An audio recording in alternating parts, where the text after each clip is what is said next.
Welcome to Notes to My Legal Self. Together, we explore topics of interest to in-house lawyers. We cover career, practice tips, leadership, the future of law, mental health, legal tech, and much, much more. Know someone who'd make a great guest? Let us know. Self-nominations are encouraged. They're an act of courage. Want to get the most from this conversation? Ask questions, comment, like, follow, say hello. In short, engage. Finally, have fun. In-house legal practice is a serious business, but you don't have to take yourself seriously. Let's begin. Here's your host, Olga Mack.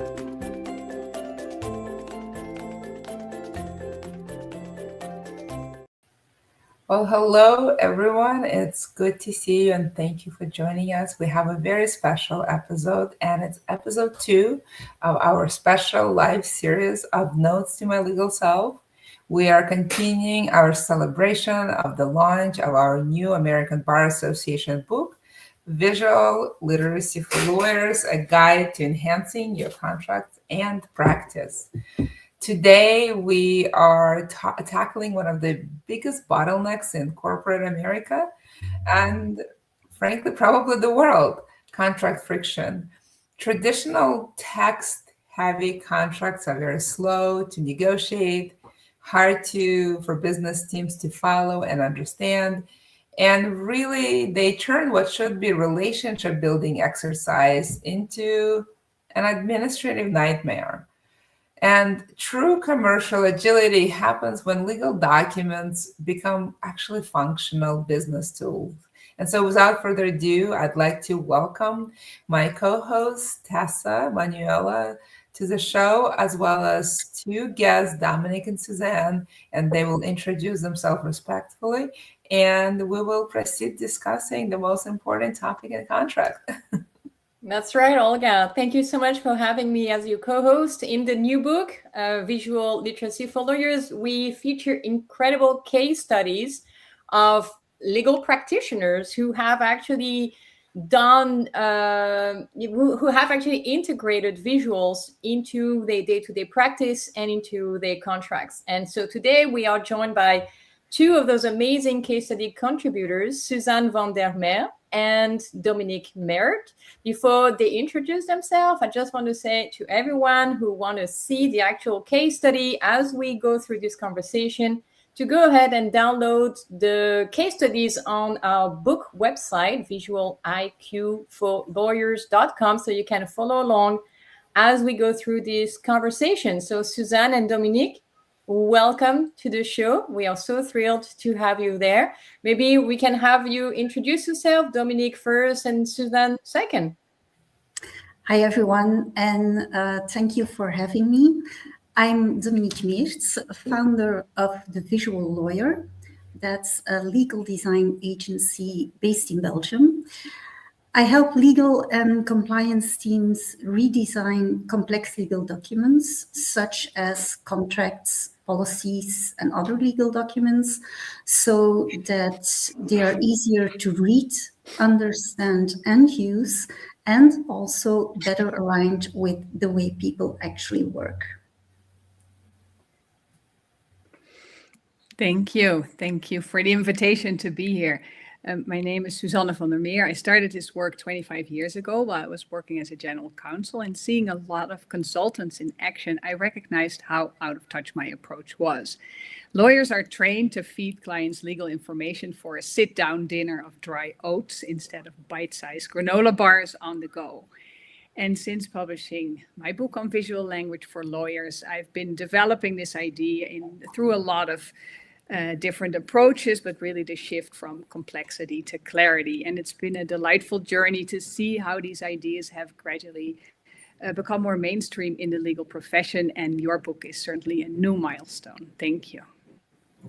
I love it. I love that both of you have been in this field for a long time and love this granola bars over a lot of oats analogy is so great. Let's start with a problem. Both of your case studies focus on high frequency, high friction documents. Dominique, for the car leasing company, their NDAs has become a recurring pain point. Too long for an NDA, fragmented and requiring endless legal handholding, and resource expansion. Why did you decide that this needs to be rethought visually rather than just, for example, editing text? What was the catalyst for this, and how did it move forward?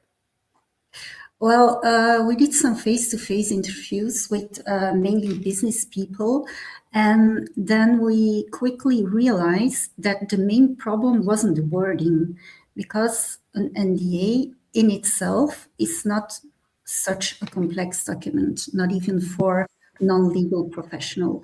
What was the problem? It was the way the information was organized. So we are talking about, from a technical point of view, what we call information architecture. That was the main problem. The NDA was very difficult to skim and scan and required always some legal support for something that should have been straightforward for the business. So what we first did was we redesigned the information architecture first, meaning the way the information is organized, so people could quickly find and understand what matters the most. Well, I love that. And because I'm a fan of information architecture, so I really love that you brought that up, Dominique. I think many lawyers, when they discover legal design or contract design and visuals, they tend to think, oh, we have to do graphics or add icons or imagery or colors. But the way you present the information, the way you lay out the information is already a visual exercise. And I know, Susanne, you've done that in a different way with your case study, which featured your work for Citizen M, which is it's a hotel brand. It's incredibly sleek and modern. It's such a great hotel experience, but yet the internal procurement and professional services contracts, they felt very much analog, very text heavy, black and white fine print. It felt like there was a disconnect, right, between, and I think this is the case for many companies and organizations. And so I'm curious to know, Susanne, in your experience, how did you go about this problem? How did you decide what did you do with the contract? I think that would be the first thing to ask. And how did you make that reconnect with the brand and with the excellent customer experience of Citizen M? Yeah. First of all, it's credit to the client to see that they wanted to bridge that gap from their brand identity, really their business culture, their organizational culture, not just outside, but also inside, with everyone interacting with the company. And what we did is a whole big set of procurement contracts that are used globally, without changing the actual contract, because that would be a much, much bigger project. So the original text stayed intact, but kind of create a wrapper around it. So an information architecture, a dashboard, a roadmap as a visual entry point into the text. So think of a hyperlinked experience with topics, icons, and then getting into the contract text. And the goal was to create a similar streamlined and self-explanatory experience for the contract design. So the same sense of well-designed hospitality, to bring that to users of legal documents, procurement partners outside, but also the procurement staff who work with these contracts on a daily basis. Just like hotel guests, these procurement partners are worldwide. So the design needed to be simple and clear, certainly with plain language, and a universal design logic and visual language. Yeah, it's interesting. I love both of your examples because they are so different, and both of you, solve contract friction in two completely different ways, yet equally brilliantly and very interesting. Dominique, I love your focus on sort of what you call information architecture. And, going back to the NDA design, you went through what I would describe as extreme compression, reorganizing an entire NDA into a single page, using clear visual layout, icons, structured headers, while keeping it fully editable in the Microsoft Word. And, for many lawyers and frankly, business professionals, that editability, that full editability is important because that relates with functionality of the document. And so the question to you is, how do you strike the balance between making an NDA fit one page and ensuring that it is still, let's just call it, legally rigorous? Well, our main goal was to remove unnecessary complexity, not legal protection, of course. So what we did is we started by identifying the key building blocks of an NDA. The first one, what is confidential information and what isn't. Second one, what parties may and may not do. And the third one, what happens if they breach the agreement. That is basically what an NDA is about. That's why I said before that in itself, an NDA is not such a complex document. And then we organize these building blocks into a clear structure or information architecture in one page, and used visual hierarchy and also icons to guide the reader. And of course, we make sure that every clause remained legally sound by using clear legal language, short sentences, meaningful headings, etc. Well, this is amazing, Dominique. I like it. This is so important because there is this misconception that if we condense too much text and if we add visuals, we're going to lose legal precision. But from what I understand, it's more likely like you enhancing legal precision by making it crystal clear what's confidential, what's not confidential, and what happens if you breach this NDA. So I really like this approach, and I want to compare it with Susanne's approach, which was very different because, as Susanne mentioned, they didn't rewrite the documents. It would have been a much bigger exercise. So instead, Susanne, you created this clickable navigation map. It's like a visual cover page. It's a circle, so you can choose the topic of interest and click. And what I understand is basically, as a user, you being taken to that section or to that document. And can you explain how this clickable page actually works? And most importantly, how does it change how a non-lawyer navigate complex procurement contracts? Yeah, how it works is very similar to a website. So you could host it on a website, on an intranet, but it could also be done on a PowerPoint. But we did it with PDFs. So really, like you said, a first page, a cover page with hyperlinks throughout the PDF, and return hyperlinks to always go back to that front page. And then there's cross documents throughout. So it's really a system of hyperlinks with an entry point. And the way I think about this is it's called a roadmap, but it's also really how I think about legal information as navigating information, and with a metaphor of a landscape. The structure of a contract is built out of main roads and finer side paths. And certain topics lead to each other with a shortcut, or you might land on a roundabout or a lengthy detour. And just like when you visit a new city, you just want to know first where you are now. And next, you want to know how to get from A to B, where you want to do activity C. And this, the way you described it, Tessa, the image at the center holds a summary of the core expectations in how we decide to work together. Basically, being good partners as procurement partners. So that's where we stand now. That's point A. And then instead of flipping through the pages, and often a lot of boilerplate at the beginning, at the end, the user can click directly on the next thing they need to do. For example, deciding when to renew or terminate the contract. That's point B. So from where are we now? Point A to point B. Wow, this is so impressive. I love it. And for everyone who's listening, remember, you can download the case studies from Susanne and Dominique to follow along and see their visuals. The case studies are available on the website for the book, visualiqforlawyers.com.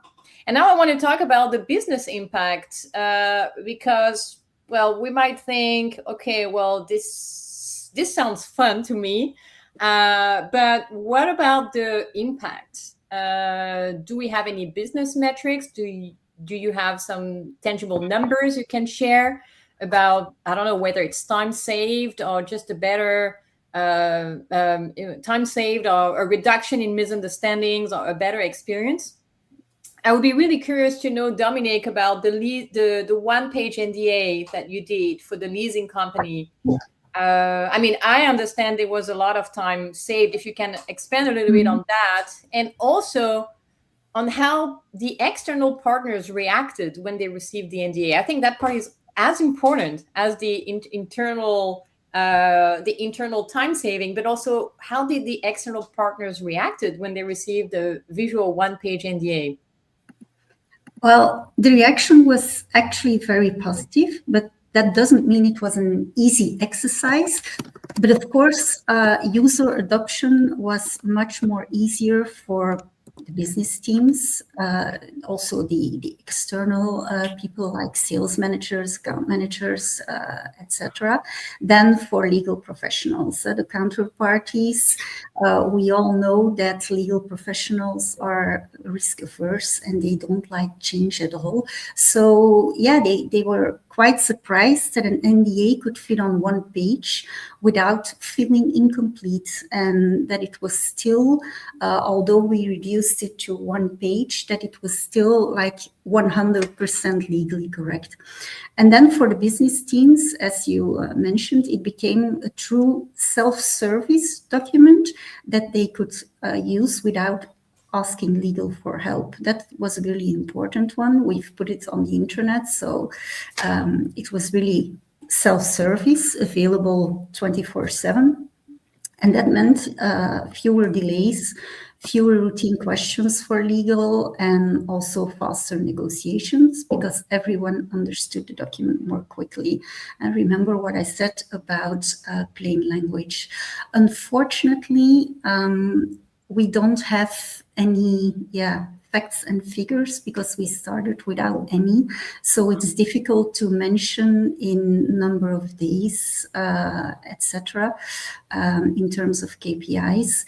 But I can honestly say that the reaction was very positive. They loved working with it, and that we are convinced, based on the feedback that we received, that it speeded up the business. That's a really interesting insight. Thank you for sharing that, Dominique. And Susanne, for Citizen M, which I find very intriguing, what were the practical results of, democratizing contract compression? Did having a clear visual roadmap, clickable, in fact, actually reduce, things like vendor anxiety, relationship building, speeding up signing process, revenue moments being sooner? Anything? Yeah. I think it's a great question and really important. And just like Dominique, I don't have exact data. Measuring return on investment is unfortunately not a huge focus yet in legal design projects, because that would extend and complicate the project scope significantly. So I have no consistent before comparing to after data. But I have some impressions. I check back with clients after 6 months of implementing a new contract design. And then the feedback that I get is very high level. We like it, we use it, we get less questions about our clauses. And if we get questions, we know how to get to the answers easily. So what I'm seeing with this project, but many projects, it becomes the new normal. And that was the same for Citizen M, both the outside users, so basically the procurement partners who were entirely new to these contracts, and the in-house staff felt more comfortable with the set of contracts, more empowered and more supported to get, like you said, to signing of the closing a deal, closing a contract, and then also to navigate the fine print by themselves without having to go to legal for questions that are kind of self-guided in the text of the contract. Yeah, both of you are remarkable professionals who've been in this field for a very long time and been highly prolific with books and observations of your own. I like what you share on LinkedIn. We'll encourage everyone who is watching or listening now or later to follow you. And in your recent post, Dominique, you made a point that, I thought was really interesting, and I think this was shared among others, that LLMs don't struggle with legal language. They struggle with bad document structure and hidden dependencies. And so when you redesign a contract, making it, for example, more modular, visual, plain language, I guess those are the top pillars. How much of that process is actually about making contracts, let's just say, quote unquote, AI ready for modern legal tech stack? Well, making contracts AI ready is, of course, really my starting point. My primary goal is to make them work better for the people who use them. But that said, I always redesign contracts with automation in mind, because for many years, I've also worked on contract automation and other legal document automation projects. And I quickly realized, because I am the one who's building the questionnaires, that the same principles that make contracts and other documents easier for people also make them easier to automate, whether that's through AI or more traditional automation technologies. And you refer to LinkedIn. What has been especially encouraging is the response to my recent post, because many people with a technical background, so not legal professionals, they have confirmed that these principles are not simply nice to have, but that they're a must-have, that they're essential for achieving better AI output.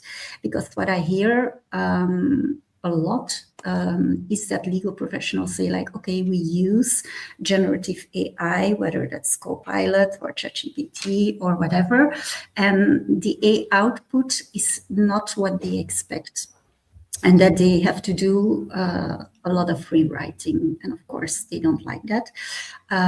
So I think that legal drafting is going to become more important than ever. It reinforces my belief that good legal drafting isn't just about communication, but that now, in times of AI, it's also the foundation for effective automation. Yes, Dominique, this is really interesting. And once again, I'm picking a pattern here that you've just mentioned. The tech people, they were like, oh my God, this is so true. Like this is a real problem. And previously you've mentioned that the business people were like, oh, we love this kind of contract. And maybe lawyers being a little bit the most risk adverse to changing the layout, changing the structure, adding visuals, using plain language.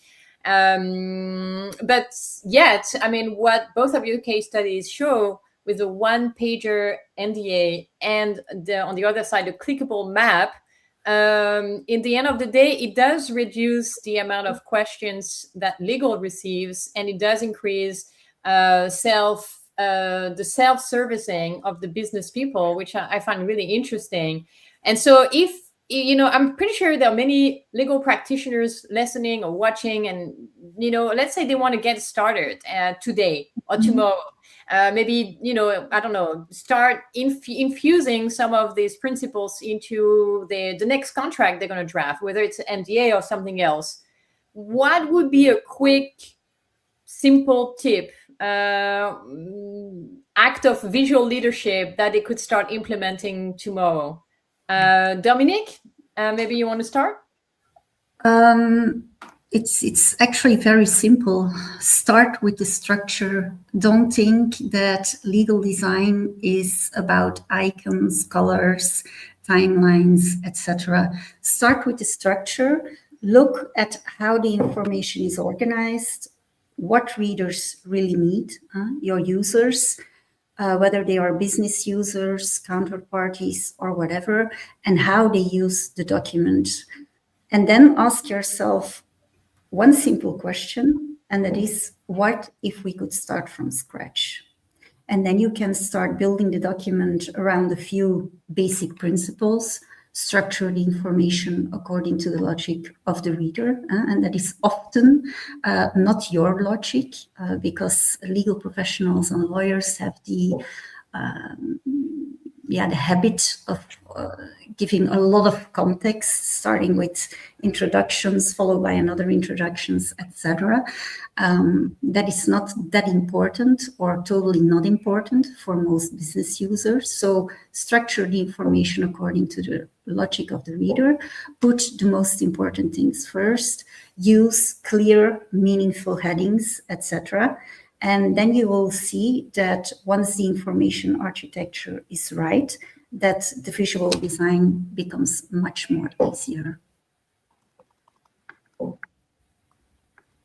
And Susanne, what about you? What would be a quick visual leadership tip you would give the audience, especially thinking about those really long, kind of uneditable legacy templates, where lawyers, like if you want to rewrite everything in plain language, it would take a lot of time. Or even like if you have a long document and you want to put into practice Dominique's tip, which is amazing, the structure, but if you have a 100-page document, it's going to be quite a long exercise. So what would be a tip you would give in this context where maybe it's a really long, uneditable document? What could lawyers do tomorrow to start infusing some of these principles into the contracts? Yeah, thank you. And before I answer that, I'd like to chime in a little bit to what Dominique said, like using the logic of the business and of the user. And she said, make sure it's their logic, what is relevant to them. And I would add to that, that is really a shift in thinking for lawyers that I've seen over and over again in training lawyers. Lawyers tend to think in input, sending versus the output. And for users, the output is, what do I have to do? It's always an action. What do I need to remember? What do I need to know? What do I need to decide? What do I need to organize, implement? It's always an action. So that should be in filtering the logic of the user. I believe that that's an action-based logic.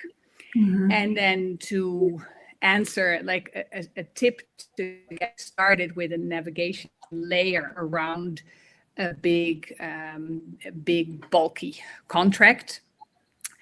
I have 5 quick steps. Are you okay with that? Do you have time for that? Yes. Let's do the 5 tips. That's absolutely good. We're all ready for it. And it's a little bit clunky, but it's also not rocket science. So visual contract in that step 1, pull out the headings for each clause, and then cluster the topics that belong together for the user. So everything about time, duration, renewal, termination is in the time section. Everything about fees, prices, penalties in the money section. Step 2, you create keywords in plain language for each topic. And if you really want to be communicative, you could add a one-liner to preview the content for each of those keywords. And then step 3, you create a visual layout for the dashboard in your corporate brand. And this is also where I'd like to agree with Dominique. Like, don't start with icons and images. It is with the structure. So it's not, don't pick a Canva template with a cool infographic with icons. It's just going to drive based on the visual, and you need to keep leading from your legal responsibility and expertise. What is important here? So visual dashboard that you create around your own keywords. And then step 4, you create a hyperlinked document in whatever format that is. It's a website, a PowerPoint, a PDF, and that is tedious. And maybe you have someone, an intern that can help with that. And then the last, two more. You also add always a return to the home link. It's very much thinking like a website. There needs to be a home button, so you can get lost. Think again, roadmap. You always want to know where you are, and in a dense contract, it's very easy to get lost. So send them back to the home page, and then finally, very important to have a process for updating and maintaining the links, just like a website. Super frustrating if you click on a link and it's landing you nowhere and you're confused where you are. So think in that navigation. Where are you now? How do you get back home to reorient? I love that. I love the 5, 6 tips, and if we talk longer, it's probably gonna multiply more. Those are great. Thank you for sharing them, Susanne, and Dominique, Susanne. Thank you so much for your time and brilliance, and for sharing your incredible work in our ABA book, Visual Literacy for Lawyers, and Tessa, my esteemed co-author. Thank you so much for joining. All three of you are living proof that legally rigorous contracts can and should be visually readable. So before I say goodbye to the audience, I would love for the three of you take turns, Dominique, Susanne, and Tessa, to maybe give one takeaway based on these conversations that, our viewers and listeners, folks who join us, can take with them and maybe implement right away or over time, that will significantly improve their visual intelligence and their contracting and their relationships. Dominique?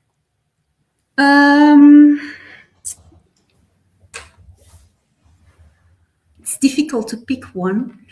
But I think the most important one is don't be scared to be creative. Creativity and legal drafting and creativity in a broad sense can go hand in hand. And make sure, and I think that's an important one, what Susanne just said, it's not, always start with legal correctness. That should be that should be your safeguard. But that doesn't mean that it has to be complex. Visuals do not mean that the documents get less professional. And I think that is, it's all about a mind shift. That's the important one. For business users, it's much more easier than for lawyers. But I think now also lawyers, when they start to realize the impact that legal drafting can have on AI output, because we are all going to end there one day, maybe not tomorrow, maybe not the day after tomorrow, but one day we are all going to use AI. So I think that is an important one. All right. And Susanne, how about you?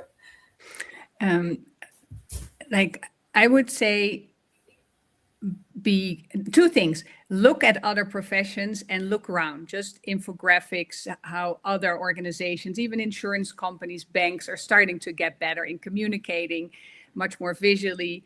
Just keep your eyes open and then you start to gather ideas. And then that goes back to being creative. But first kind of absorb, become a visual sponge for information, designs that work well. And the second one is to be courageous and recognize your users, our clients want this. They have no doubt. It's the lawyers who have doubt about this being, is this professional? Is this still, am I reliable and responsible? And like Dominique said, yes, you are. The professional responsibility is not changing. The professional eye for detail is not changing, but the presentation can be a lot more user friendly and business friendly, and your users will totally say yes, no doubt about that. I see it over and over again. All right, Tessa, and what's your takeaway? Yes, well, I'm going to have to add to that to use AI to help you in this process of restructuring your contracts and other legal docs, whether it's a policy or an agreement. AI can really help you in that process of figuring out what would be a more logical way to organize and sequence that information. Of course, the ultimate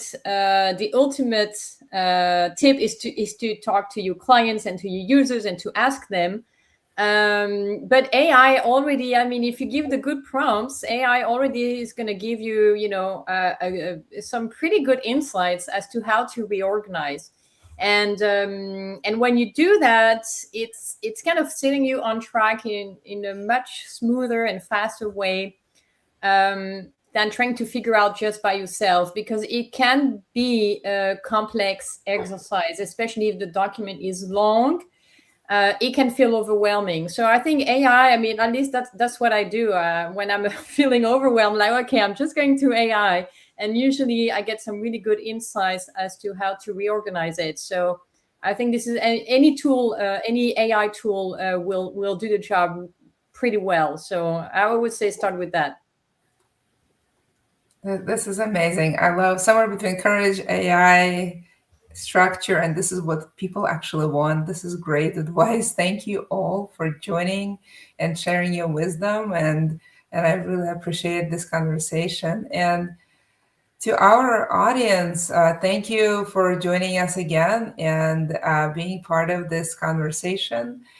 And if you want to see the exact visual layouts Dominique and Susanne have described, go to visualiqforlawyers.com. You will have plenty of information there. You will see their case studies there. You can read them. You can learn from them. You will also have information about the book there. You can order it there as well. And of course, stay tuned for next episode announcement. More coming next week and for weeks to come. And we will see you next time on our Notes to My Legal Self. And have a wonderful weekend.